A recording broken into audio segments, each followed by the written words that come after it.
Hi, my name is Mihir Shep, and I'm a combat design lead on God of War Ragnarok at Santa Monica Studio. I am Jason McDonald. I'm the design director of God of War Ragnarok. So with God of War Ragnarok, we really expanded all of the options that players can have in playing the game. There's multiple ways to map inputs in the controller, ways to use the touchpad swipe.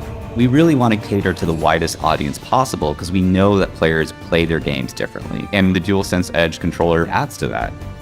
There's a lot of features I like on the DualSense Edge for God of War Ragnarok, which I like, because I'm, in the action. So it's like, having a nice kind of solid control in your hand works really well for God of War. In the case, there actually are different sticks that you could use. There's the default on the PS5 controller, but then there's these low domes and the high domes, and I chose the low domes. They're like the classic DualShock analog sticks from before.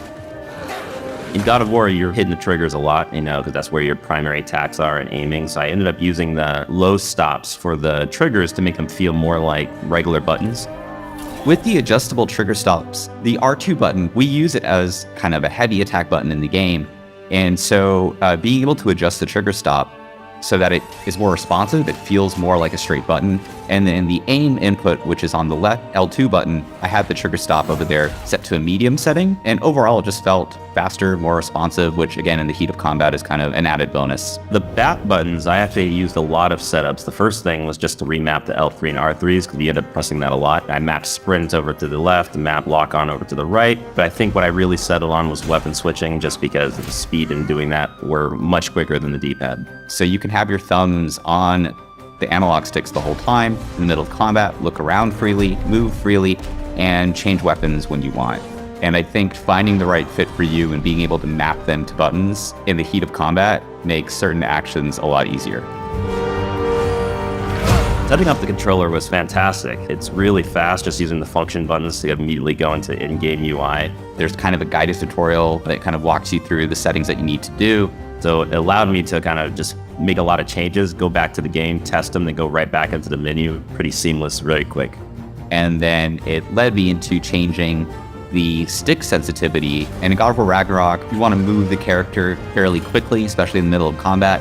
So the left analog stick, I set that to the quick setting. And I did the inverse of that on the right analog stick, which is used for camera movement, right? So you're using that for looking around and for aiming. Because how easy it was to switch the profiles, I actually ended up making a bunch of them. There's a function button on the controller, and being able to kind of hot swap the profiles to say, hey, in this game, the back buttons are the weapon switches, but in this other game, they could be the, throw a grenade or reload. That functionality just being easy and just in the controller, you can press it at any time you want, is something that I think a lot of players are going to enjoy.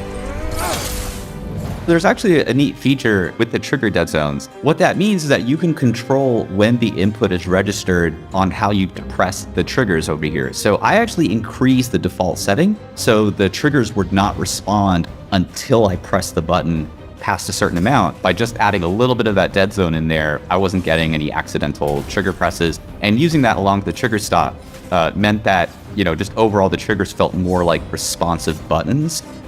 For God of War, we already try to make a lot of effort to allow you to customize. We know that some people like to attack on squares, some people like, all sorts of button mapping. So we have all that in the game already.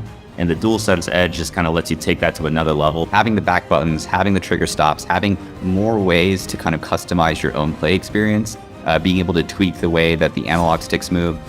It's kind of already in line with what the game tries to do. It just adds even more to what you can do and play the way that feels best for you.